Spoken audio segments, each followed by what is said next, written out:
یہ تو سب جانتے ہیں کہ غازی علم الدین شہید کون تھے۔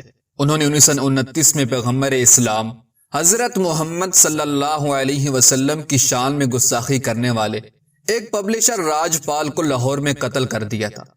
غازی علم الدین شہید کے حالات زندگی ہماری نصابی کتب میں زیادہ تفصیل سے درج نہیں ہیں، اس لیے بہت کم لوگ یہ جانتے ہیں کہ بانی پاکستان قائد اعظم محمد علی جناح قتل کے اس مقدمے میں غازی علم الدین کے وکیل بنے، لیکن وہ موکل کو پھانسی کی سزا سے بچا نہ سکے، کیونکہ غازی علم الدین پھانسی کی سزا کو اپنے لیے سعادت سمجھتے تھے اور انہوں نے عدالت میں بار بار اعتراف جرم کیا۔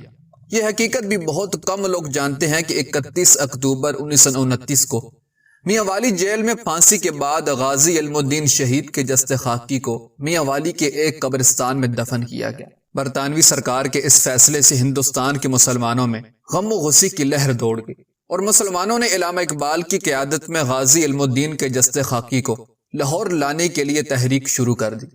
اس وقت کے چیف سیکرٹری پنجاب مسٹر ایمنس نے علامہ اقبال کو ایک ملاقات میں کہا کہ وہ غازی علم الدین کا جسد خاکی لاہور لانے کا خیال دل سے نکال دیں۔ 5 نومبر 1929 کو برطانوی حکومت کے خلاف لاہور میں ایک بہت بڑا جلوس نکالا گیا۔ اسی شام گورنر پنجاب جیفری ڈی مونڈ نے علامہ اقبال، مولانا ظفر علی خان، سر فضل حسین، خلیفہ شجاع الدین اور دیگر مسلمان زعماء کو ملنے پر آمادگی ظاہر کر دی۔ گورنر کا خیال تھا کہ غازی علم الدین شہید کا جسد خاکی لاہور آ گیا تو لاکھوں لوگ اکٹھے ہو جائیں گے اور ہنگامے کا خطرہ پیدا ہو جائے گا۔ علامہ اقبال نے ضمانت دی کہ اگر ہنگامہ ہوا تو میری گردن اڑا دیجیے گا۔ اگلے روز گورنر پنجاب نے غازی علم الدین شہید کا جسد خاکی لاہور لانے کی اجازت دے دی۔ 13 نومبر 1929 کو میاں والی میں قبر کشائی ہوئی۔ ڈپٹی کمشنر راجہ مہدی زمان خان سمیت درجنوں افراد نے دیکھا کہ پھانسی کے 13 روز بعد بھی غازی علم الدین شہید کے جسم میں تعفن پیدا نہ ہوا تھا۔ موقع پر موجود میاں والی کے اسپتال کا ایک سکھ سول سرجن اس واقعے سے متاثر ہو کر مسلمان ہو گیا۔ شہید کا جسد خاکی اگلے روز لاہور پہنچا تو جنازے میں شرکت کے لیے لاکھوں افراد اکٹھے ہو چکے تھے۔ ڈاکٹر ایم ڈی تاثیر نے میت کے لیے چارپائی عزارہ عقیدت پیش کی۔ پھر شہید کے والد میاں طالع مند سے پوچھا گیا کہ نماز جنازہ کون پڑھائے گا۔ انہوں نے یہ حق علامہ اقبال کو دیا۔ شاعر مشرق نے علماء کے مشورے کے بعد مولانا سید محمد دیدار علی الوری کا انتخاب کیا اور انہوں نے نماز جنازہ پڑھائی، جس میں لاکھوں افراد شریک تھے۔ علامہ اقبال نے بار بار میت کو قبرستان میں آنی صاحب تک کندھا دیا اور پھر اپنے ہاتھوں سے میت کو قبر میں اتارا۔ اس موقع پر انہوں نے غازی علم الدین شہید پر رشک کرتے ہوئے کہا، ترخانوں کا لڑکا بازی لے گیا اور ہم منہ دیکھتے رہ گئے۔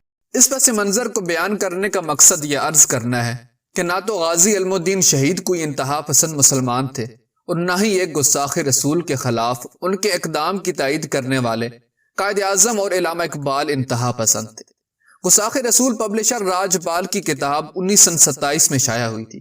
مسلمانوں کا احتجاج پر راج پال کے خلاف مقدمہ قائم ہوا۔ لاہور کے ایک سٹی مجسٹریٹ نے راج پال کو 6 ماہ قید کی سزا سنائی، لیکن ہائی کورٹ کے جج کنور دلیپ سنگھ نے ملزم کو رہا کر دیا۔ کروڑوں مسلمانوں کے جذبات کو مجروح کرنے کے باوجود راج پال سزا کا مستحق نہ ٹھہرا تو پھر غازی علم الدین شہید نے اسے خود سزا دینے کا فیصلہ کیا۔ اس واقعے سے مسلمانوں اور ہندوؤں میں بہت فاصلے پیدا ہوئے اور 1947 میں ان فاصلوں نے مستقل جغرافیائی حیثیت اختیار کر لی۔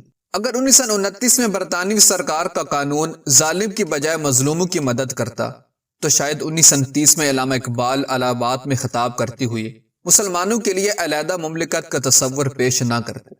لہٰذا یہ کہنا غلط نہ ہوگا کہ راج پال کی طرف سے شان رسالت میں گستاخی کے واقعے نے برِ صغیر کی سیاست پر بہت گہرے اثرات مرتب کیے۔ قیام پاکستان کے بعد توہین رسالت کی سزا موت قرار پائی۔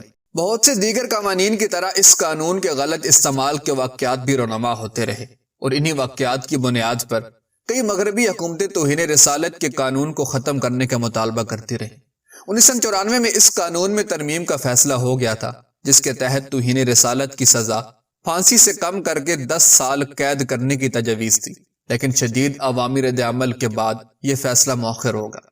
کچھ عرصہ قبل ڈنمارک کے ایک اخبار میں پیغمبر اسلام کی توہین آمیز خاکوں کی اشاعت کے بعد توہین رسالت کے قانون کی افادیت خود بخود سامنے آ گئی۔ ان توہین آمیز خاکوں نے مسلمانوں کی نئی نسل اور مغربی تہذیب کے مابین جن غلط فہمیوں کو جنم دیا ہے، انہیں دور کرنے کے لیے کئی سال درکار ہے۔ پیغمبر اسلام کی توہین آمیز خاکوں کی حوصلہ شکنی کرنے کی بجائے ناروے، فرانس، جرمنی اور ہالینڈ سمیت کئی مغربی ممالک کے اخبارات و جرائد نے ان خاکوں کو بڑے فخر سے دوبارہ شائع کیا۔ مغربی ذرائع ابلاغ کے احساس تفاخر نے نفرت اور انتقام کے کئی الاؤ روشن کیے، اور اسی الاؤ کی شدت سے جرمنی میں ایک پاکستانی طالب علم عامر چیمہ جو ایک اخبار کے ایڈیٹر پر حملہ آور ہوا۔ اگر ڈنمارک سے جرمنی تک انبیاء کرام کے ناموس کے تحفظ کا کوئی قانون ہوتا تو شاید عامر چیمہ یہ قدم نہ اٹھاتا، گرفتار بھی نہ ہوتا اور دوران تفتیش پر اصرار موت کا شکار بھی نہ ہوتا۔ عامر چیمہ کی شہادت نے مسلمانوں کو غازی علم الدین شہید کی یاد دلا دی ہے۔ مغربی حکومتیں اس قسم کے واقعات کی روک تھام کے لیے مؤثر قوانین بنانے کی بجائے پاکستان جیسے ممالک میں پہلے سے موجود قوانین ختم کرنے کے در پہ۔ جب پاکستان جیسے ملک میں کوئی حکومت توہین رسالت کے قانون میں تبدیلی سے قاصر نظر آتی ہے تو پھر ایسے علماء تلاش کیے جاتے ہیں جو توہین رسالت کے قانون کو ظالمانہ قرار دے سکیں۔ ویورز، اگر آپ کو ہماری یہ ویڈیو پسند آئی تو اس طرح کی مزید انفارمیٹیو ویڈیوز دیکھنے کے لیے ہمارا چینل سبسکرائب کر دیں۔ جزاک اللہ۔